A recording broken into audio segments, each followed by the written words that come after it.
پہلے ختم ہو جاتی تھی. تو گویا کہ وہ جنات کہتا ہے میں لاؤں گا. کب تک؟ محفل ختم ہونے سے پہلے، یعنی آدھے دن سے پہلے لاؤں گا. اللہ اکبر. لیکن آپ نے فرمایا یہ بہت دیر ہو جائے گی، بیٹھ تو، کوئی اور لائے گا. کب لائے گا؟ تو حضرت عاصم ابن برقیہ کھڑے ہوئے. یہ جنات میں سے نہیں تھے، یہ انسانوں میں سے تھے، مسلمان تھے، سلیمان علیہ السلام کی امت کے ولی تھے. وہ کھڑے ہو کر کے کہتے ہیں حضرت میں لاؤں گا. تم کب تک لاؤ گے عاصم؟ عرض کرتے حضور آپ کی پلک جھپکنے سے پہلے وہ تب تک لے آؤں گا.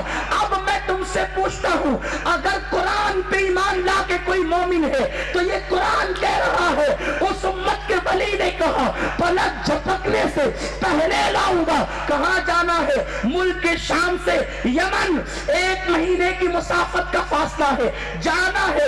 جا کر آئے تو پلک جھپکتی ہے. پلک کتنی دیر میں جھپکتی ہے؟ آپ نے کبھی اندازہ لگایا؟ کبھی غور کرنا. پلک جھپکنے کے بعد نہیں، پلک جھپکنے سے پہلے لے آؤں گا. اور پھر لائے بھی کیسے؟ یہ نہیں پوچھا بلقیس کا محل کہاں ہے، ایڈریس کہاں ہے، گلی کہاں ہے، کوچہ کہاں ہے. کہتے میں لاؤں گا. پلک جھپکنے سے پہلے بایاں ہاتھ بڑھایا، گئے نہیں، بایاں ہاتھ بڑھایا اور وہیں سے تخت بلقیس لا دیا. پلک جھپکنے سے پہلے لا دیا. اللہ اس ولی کی تعریف کرتا ہے. اس ولی کی خصوصیت کیا تھی؟ اللہ نے فرمایا اس آصف کو کتاب کا علم تھا. کس کتاب کا؟ کس کتاب کا؟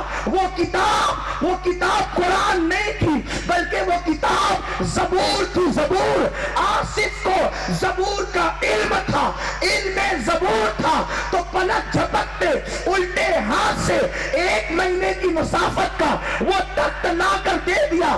ایڈریس نہیں پوچھا، گلی نہیں پوچھی، کمرہ نہیں پوچھا، تالا چابی نہیں پوچھی، لا کر پیش کر دیا. اب سنو، قرآن کو مانتے ہو تو سن لو.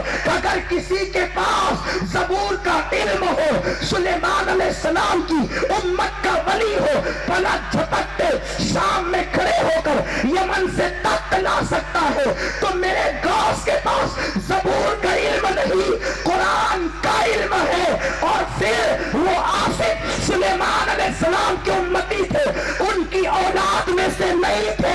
یہاں تو میرے غوث ولی بھی ہے، ولیوں کے سردار بھی ہے. سلیمان علیہ السلام کی امت کے وہ ولی تھے، یہ مصطفیٰ کی امت کے ولی ہے.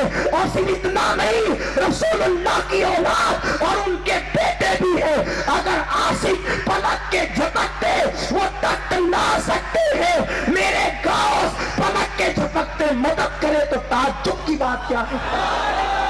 اور قرآن کا علم، کتنا علم، قرآن کا کتنا علم. لوگ قرآن پڑھتے، انہوں نے قرآن پیا تھا. کتنا علم تھا غوث الاعظم کو. لکھتے ہیں ملا علی قاری، میں محدث کی بات کر رہا ہوں، یہ نہ کہنا کہ واقعہ ہے، کہانی قصہ نہیں. ملا علی قاری لکھتے ہیں بغداد میں ایک بہت بڑے محدث تھے. میرے غوث کو قرآن کا علم کتنا ہے، بہت بڑے محدث علامہ ابن الجوزی، نام سنا؟ بڑے بہادر ہیں، بڑے بے باک ہیں. کلام کرنے میں جو حدیث کی سندیں ہوتی ہیں اس پہ کلام کرنے میں بڑے بہادر، بڑے بے باک. جلدی سے کسی سند کو تسلیم نہیں کرتے جب تک اس کو چھان نہ لیں. لوگ چھلنی سے چھانتے، کپڑوں سے چھانتے تھے اسناد کو، بہت جلدی سے قبول نہیں کرتے.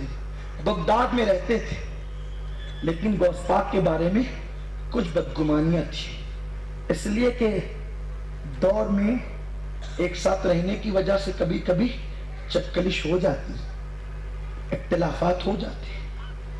لیکن یہی ہے، اختلاف اگر تقریبی ہو تو خطرناک ہے، تعمیری ہو تو اچھا ہے. نفس پر مبنی ہو تو برا ہے، اخلاص پر مبنی ہو تو اچھا ہے. ہونا یہ چاہیے اگر کسی سے اختلاف بھی ہو تو اس میں حق کا دامن ہاتھ سے نہیں چھوٹنا چاہیے. کسی کے علم پر، نسب پر، چہرے پر تان نہیں کرنا چاہیے. علم کا جواب علم سے، علمی سوال کا جواب علمی جواب اس سے، علمی دلائل سے. ایسے نہیں کہ اب کوئی منبر پہ بیٹھ کے گالیاں ہی بکنے لگے، کسی کے بارے میں کچھ بھی کہنے لگے، ایسا نہیں. کسی حافظ قرآن کے بارے میں کہنا شروع کر دے، وہ تو سورہ فاتحہ نہیں پڑھ سکتے. ارے بندے تو قریب تو جا، تو دور سے بیٹھ کر کے اپنا دماغ بنایا کہ فلاں ایسا ہے. دوریاں غلط فہمیاں بڑھاتی ہے، قریب آؤ گے تو دوریاں دور ہوگی، غلط فہمیاں دور ہوگی. ہو گیا ایسا اختلاف ابن الجوزی سے. ان کی محفل میں جاتے نہیں تھے. ایک گوسپاک کے غلام تھے، قادری غلام. آپ نے ابن الجوزی سے کہا ابن الجوزی تم گھر بیٹھے بیٹھے ان پہ تان کرتے ہو، انہوں نے کبھی تو تم پہ تان نہیں کیا. کبھی تم گوسپاک کی محفل میں بھی گئے، کہتے ہو کہ انہیں کیا آتا، یہ آتا، وہ آتا، کبھی گئے تم؟ کہا نہیں. کہا ایک بار چلو تو صحیح، ایک بار چلو، صرف ایک بار. بہت منت سماجت کر کے لائے. یہ اس شان سے آئے کہ سر پہ کپڑا یوں ڈالا تاکہ بغداد کے لوگ پہچان نہ سکے. اور گوسپاک کی جو محفل ہوتی تھی اس میں 70 ہزار لوگ ہوتے، 70 ہزار. اور پھر 400 لوگ قلم دوات لے کر کے بیٹھتے تھے لکھنے کے لیے خطابات. اور میرے غوث کی شان یہ، پہلا بندہ یہاں جو سن رہا ہے آخری بھی ویسے ہی سن رہا ہے، ویسے ہی. اور اس کرامت کو تو علامہ ابن تیمیہ جیسے بدعتی مولوی نے بھی تسلیم کیا ہے. وہ بھی کہتے ہیں کہ غوث پاک کی کرامت اتنے تواتر سے ثابت ہے کہ اس کا انکار نہیں کیا جا سکتا. ابن تیمیہ کے شاگرد علامہ ابن کثیر نے البدایہ والنہایہ میں لکھا ہے کہ غوث پاک کی کرامتیں اتنی تواتر کے ساتھ ثابت ہے کہ کوئی اس کا انکار نہیں کر سکتا ہے. آپ غور فرمائیں، اپنے تو اپنے بیگانوں میں بھی ان کی کرامتوں کا معنی ہے. بلکہ اگر مولوی اشرف علی صاحب کے ماننے والے لوگ یہاں موجود ہیں تو میں ان کی بھی توجہ چاہتا ہوں اور آپ کو بتاتا ہوں کہ دیکھو لوگوں، اختلاف مت کرو. بات یہ ہے کہ لوگوں نے لکھا کچھ اور تقریریں کرتے کچھ ہے، اس لیے تمہیں لڑاتے ہیں. اللہ کا خوف نہیں ہے، اس لیے تمہیں لڑاتے ہیں. مولوی اشرف علی تھانوی اپنے ملفوظات میں بیان کرتے ہیں اور ملفوظات لکھنے والا لکھتا ہے کہ غوث پاک رضی اللہ تعالیٰ کا ایک دھوبی تھا، اس کا انتقال ہوا تو اس کو قبر میں رکھا گیا. فرشتے آئے، انہوں نے پوچھا من رب کا، تیرا رب کون ہے؟ تو اس نے کہا میں تو غوث پاک کا دھوبی ہوں. اب بتائیں، سوال کچھ ہے جواب کچھ ہے.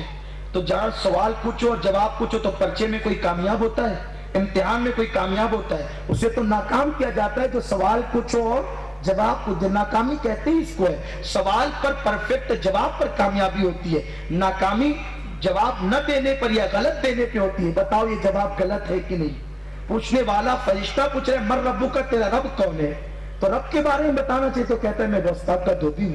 اہل سنت کی کتاب میں تو ہے ہی، لیکن مولوی اشرف علی صاحب نے بھی اپنے ملفوظات میں بیان کیا. اور پھر مزید وہ یہ کہتے ہیں کہ جب کہا غوث پاک کا دھوبی ہوں تو فرشتوں نے کہا اللہ یہ تو کچھ اور ہی کہتا ہے، ہم نے سوال کچھ کیا، جواب کچھ اور دیتا ہے. اللہ نے فرمایا میرے محبوب کا نام لیتے سے بخش دیا جائے. آپ مجھے بتائیں، جب پھر آپ اپنی کتاب میں یہ لکھ چکے ہیں تو پھر قوم کو یہ کیوں کہتے ہو کہ ان کے نام کا نعرہ لگانا بدعت ہے؟ جب ان کے نام سے نجات ہوتی ہے، آپ ہی لکھ رہے ہو، پھر قوم کو لڑا کیوں ہے؟ اے میری قوم سمجھو، بھولے مت بنو، تمہیں لڑانے کی سازش. یہود کبھی نہیں چاہتے مسلمان متحد ہو، کبھی نہیں چاہتے. اس لیے دیکھو لکھا کچھ، تقریر میں کچھ. تو جہاں دو زبانیں بولی جاتی ہیں وہاں جاتے کیوں؟ اس وقت تو امت کو لڑنے کی ضرورت نہیں ہے، متحد ہونے کی ضرورت ہے. مسلمانوں، آج تمہاری قوم کی بیٹیاں لوجوں میں بک رہی ہیں. مسلمان بیٹیوں کو بیچا اور خریدا جا رہا ہے. تمہاری قوم کی بیٹیاں برقع پہن کر رستوں میں بھیک مانگ رہی ہیں. مسجد اقصی خطرے میں ہے. عراق کی سرزمین پر مسلمانوں کو چھری سے ذبح کیا جا رہا ہے. داعش بڑی بڑی داڑیاں کر کے مسلمانوں کی لڑکیوں کے ساتھ زنا بل جبر کر رہے ہیں. جہاں مسجد اقصی خطرے میں، گنبد خضرا خطرے میں، جہاں داعش نے تمہاری لاشوں کو کھیل بنا لیا. بکری ذبح کرتے وقت لوگ ویڈیو شوٹنگ کرنے میں شرماتے ہیں. مسلمان جوانوں کو ذبح کیا جاتا ہے چھری سے اور پھر اس کی خوشی خوشی ویڈیو شوٹنگ بھی بنائی جاتی ہے. انٹرنیٹ پر دیکھو. ایسے وقت میں تم لڑو گے؟ متحد ہو جاؤ، لیکن اتحاد اس پر نہیں ہوگا کہ کوئی نبی کو اپنی طرح بشر کہیں اور خیر البشر کا اتحاد ہو جائے. ہو ہی نہیں سکتا. اتحاد ہوگا ابو بکر صدیق کے عقیدے پہ اتحاد ہوگا، عمر ابن خطاب کے عقیدے پہ اتحاد ہوگا، عثمان غنی کے عقیدے پہ اتحاد ہوگا، مولا علی کے عقیدے پہ اتحاد ہوگا، غوث اعظم کے عقیدے پہ اتحاد ہوگا، غریب نواز کے عقیدے پہ اتحاد ہوگا، قطب الدین بختیار کاکی، محبوب الہی، خواجہ بندہ نواز، مخدوم اشرف اور امام احمد رضا کے عقیدے پہ اتحاد ہوگا۔ اتحاد کی شرط عقیدہ ہے، عمل جو کچھ ہو اپنی جگہ، عقیدے پر اتحاد ہوگا۔ صدیق نے نام محمد پہ انگوٹھا چوما ہے۔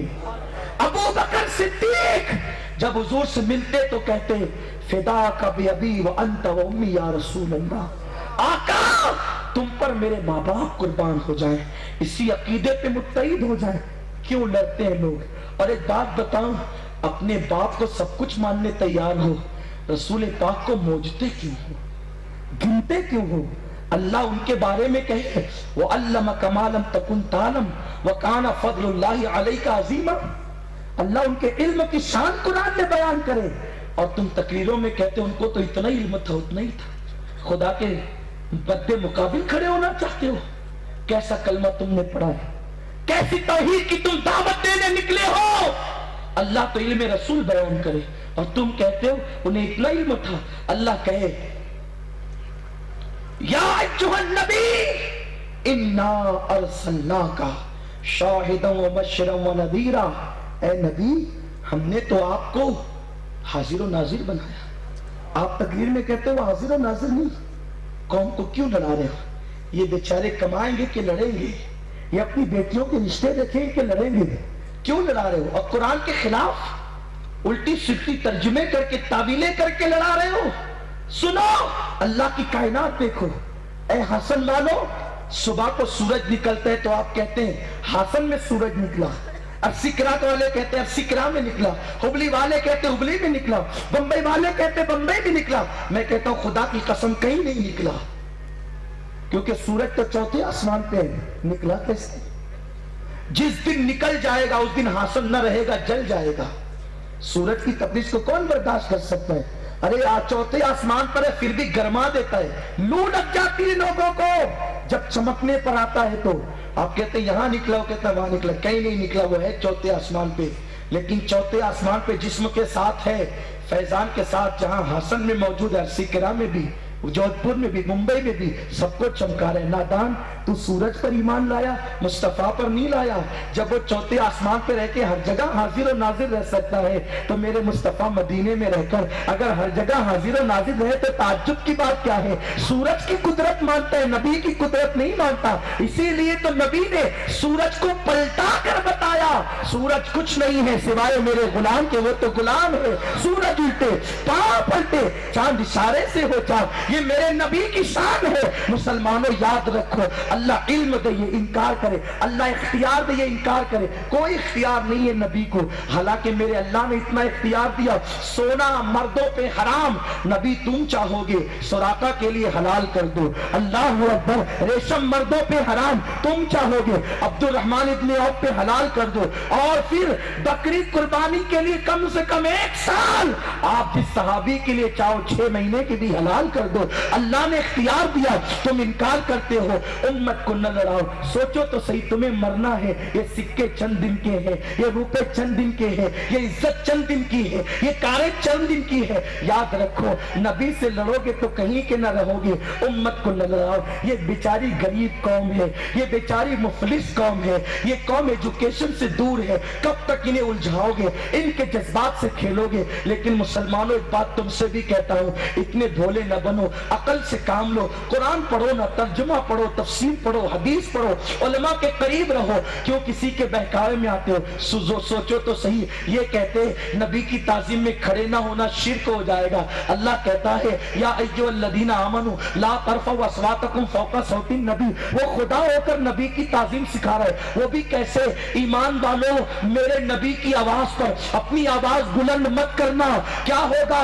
ان تحبط اعمالکم وانتم لا تشعرون، تمہارے عمل برباد ہو جائیں گے، تمہیں خبر بھی نہیں ہوگی۔ آپ غور تو کریں، اللہ ہو کر کے نبی کا ادب سکھا رہا ہے اور تم بے ادبی سکھاتے ہو۔ مسلمانوں یاد رکھو، اس کو مسلکی تعصب کا رنگ نہ دینا، یہی مذہب اسلام کی تعلیمات ہے، یہی حقیقت ہے، اس کی طرف آؤ۔ تو بہرحال میں یہ کہہ رہا تھا، مسلمانوں عقیدہ حق پر متحد ہو جاؤ۔ یہ تو ان کے لیے دعوت ہوئی کہ صدیق و فاروق عثمان و علی کے عقیدے متحد ہو جاؤ۔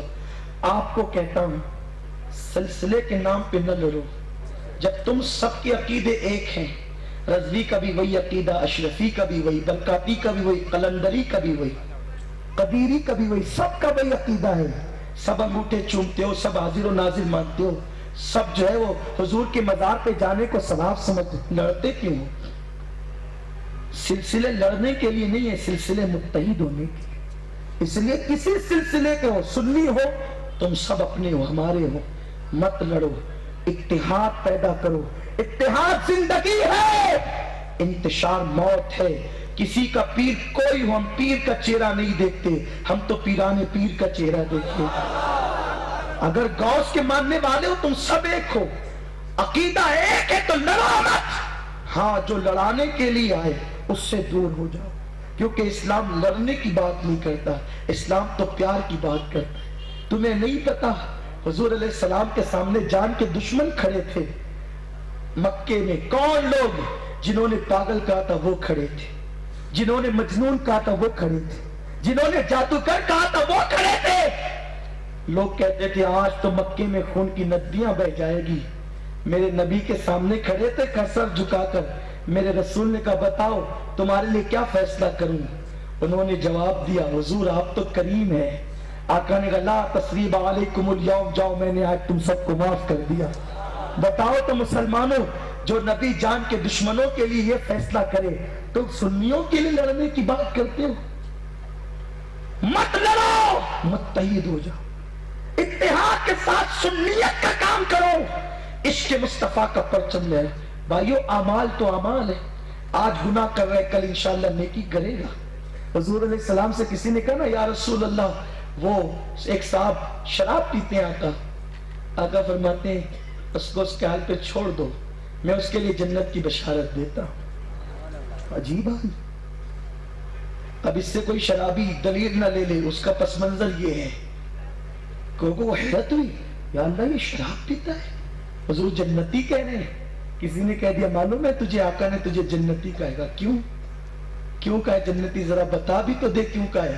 کہا مجھے اور کچھ تو نہیں معلوم، البتہ میں حضور کی محفل میں آتا ہوں، بیٹھتا ہوں، جس کو دیکھتا ہوں وہ حضور کے لیے ٹینشن کی باتیں لاتا ہے، حضور یہاں جنگ ہو گئی، وہاں یہ ہو گیا، وہاں وہ ہو گیا، وہاں۔ جب سب لوگ حضور علیہ السلام کے ذہن پہ بوجھ ڈال دیتے ہیں اور چلے جاتے ہیں، تو میں اخیر میں چپکے سے آتا ہوں، دور بیٹھتا ہوں ہمیشہ پہلے آ کر، لیکن اخیر میں قریب جاتا ہوں اور کوئی ایسی بات حضور کو سنا دیتا ہوں کہ حضور ہنس دیتے ہیں۔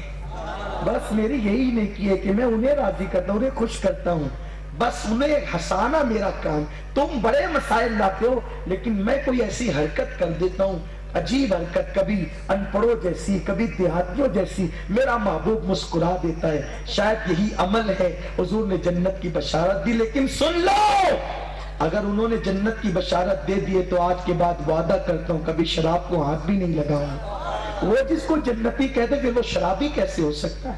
یہ میرے رسول کی شان ہے۔ ایک صاحب کو حد لگائی گئی، کسی نے لعنت کی، بخاری شریف کی حدیث ہے، کہا لعنت ہو، حضور کی موجودگی میں اس نے یہ کیا۔ آقا فرماتے ہیں مجھ سے عشق کرتا ہے تو لعنت کرتا ہے؟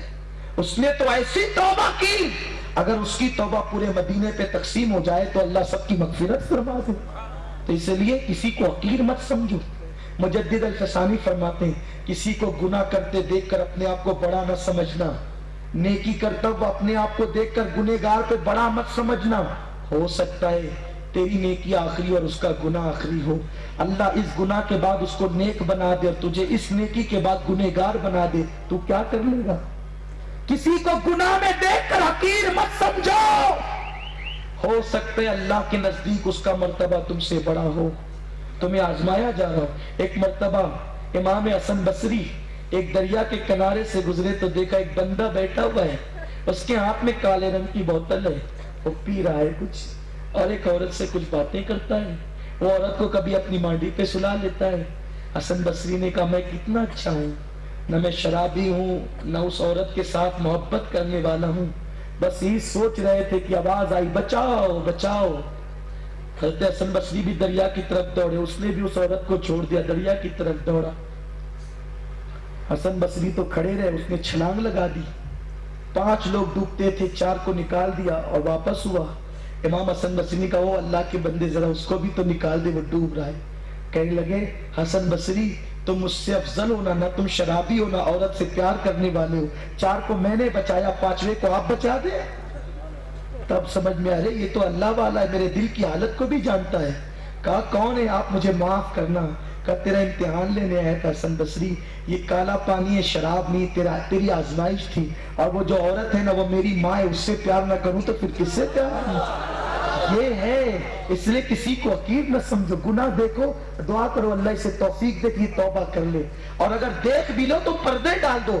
آقا نے فرمایا مومنوں کے عیب پہ تم پردے ڈالو گے، اللہ تمہارے عیب پہ پردے ڈالے گا. کہاں سب کی کھولنے چلے ہو، تم بھی تو پاک نہیں ہو. اگر اللہ اپنے عیب کھول دے نہ تم وہاں بیٹھنے کے قابل ہو نہ میں یہاں بیٹھنے کے قابل ہوں. یہ تو اس کا شکر ہے کہ اس نے پردے ڈال رکھے. اگر پردے نہ ڈالے کون ہے ہم میں؟ انبیاء اور فرشتے معصوم ہیں، باقی ہماری حیثیت کیا ہے؟ جو رب ہمارے عیب پہ پردے ڈالتا ہے تم اس کے بندوں کے عیب اٹھاتے ہو.